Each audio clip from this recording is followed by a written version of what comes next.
Viewers, for the one truth that Shehbaz Sharif has put out, the admission that India pounded their bases, the Pakistan Prime Minister has had to overcompensate by spewing a spate of lies and misinformation. First, in a stunning display of posturing, Shehbaz Sharif claimed that it was India that reached out for a ceasefire. He quoted General Munir as saying that they, referring to India, were asking for a ceasefire, and then went bizarrely to describe it as an honorable outcome. The truth, however, is far less than flattering. Pakistan had been on the back foot after India's retaliatory strikes on the 10th of May, and it was Islamabad that pleaded through diplomatic back channels to restore calm. Shehbaz's claim, therefore, is less about facts and more about face-saving. But in his tried and tired tactic of saber-rattling, Shehbaz Sharif would do well to remember what Prime Minister Modi emphatically declared earlier in the week, that India will no longer tolerate Pakistan's nuclear blackmail. Listen in once again. While we listen into that reaction, of course, the big story is that there's been one truth and many lies that have come in from Shehbaz Sharif.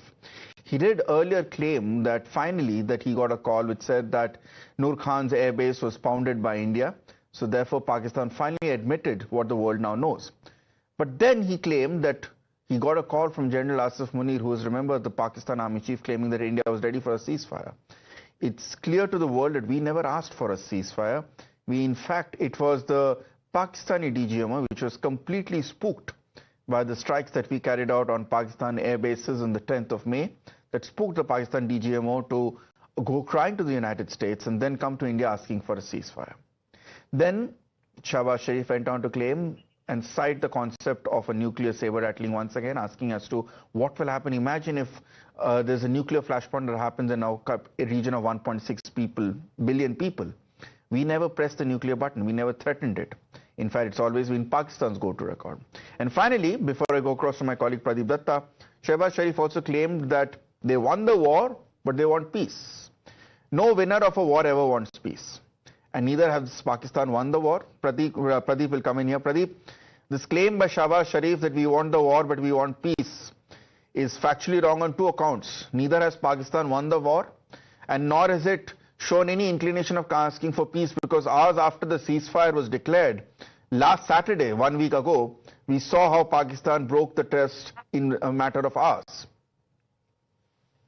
See, one thing is quite clear, that Pakistan has not won the war. It was only when their air bases were hit in the heart of Lahore as well as in Rawalpindi that finally they came down on these and they wanted to surrender. And that was the reason that they started calling US and other countries. They wanted them to intervene. And it was at about 3:35 on May 10, Indian Standard Time, when the DGMO called the Indian DGMO, and he asked for the ceasefire. And Indians agreed to it because the Indians had already achieved their military objective. India never wanted to climb that escalation ladder. And that was one of the reasons that India agreed to the ceasefire. And yes, you are absolutely right. After 2 hours, we saw that they again violated ceasefire, opening mouths of their guns, and then they started firing drone. But India was able to once again thwart their nefarious plot and sinister design. But so far as this conversation is concerned, where he was talking to the audience, his domestic audience, Shehbaz Sharif, he said that he was sleeping. And that is exactly what has happened, because Pakistan was caught napping, and they had no idea what really is going to happen. And that was the reason that in the middle of the night at about 2:10 a.m., the General Asif Munir, who himself was sleeping, it was the bang of those missiles that struck that Noor Khan airbase that made him get up and immediately call the Prime Minister that, see, we are being hit. And that was the time, in fact, the Pakistan realized that what really is going to happen, and finally they decided to ceasefire. That is the reality. But now they're cooking up stories because they have to keep their domestic audience intact. And this is not the first time Pakistan has done it. They have done it in 1965 when General Ayub Khan was the president of the country. After losing the war, he too started celebrating. This thing happened in 1971 when 93,000 of the soldiers surrendered. And after signing Shimla Agreement with Zulfikar Ali Bhutto went to Pakistan, they started celebrating as if they had won the war. Absolutely. But world knows that what really has happened, and this time also everybody knows what really happened.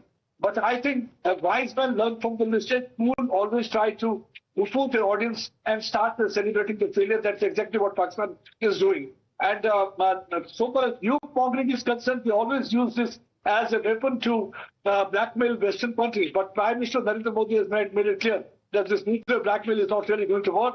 We had done it in 2016 when first surgical strike was carried out. Nuclear bluff was called out that time.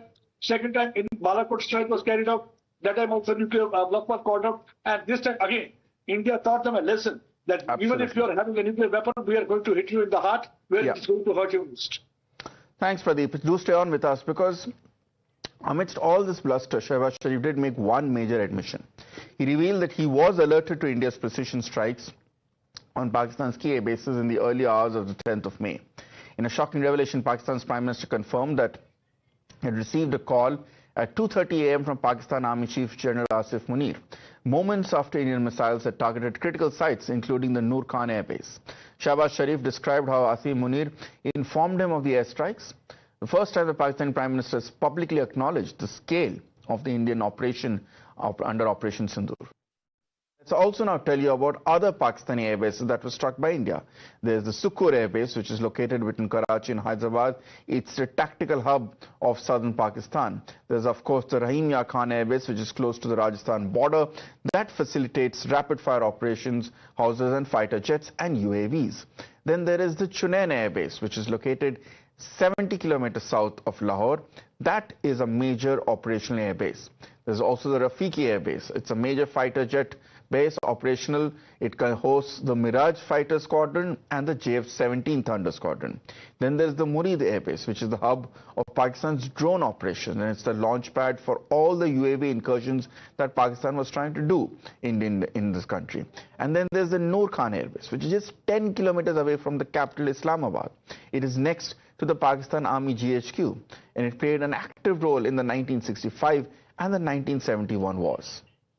Let me go across to Pradeep, who's joining us at this point. Pradeep, for the first time now that it's a lot of their Garmahat has probably settled down in the last 1 week, we're getting these voices from within Pakistan, which no matter how they try and camouflage it, they can't deny.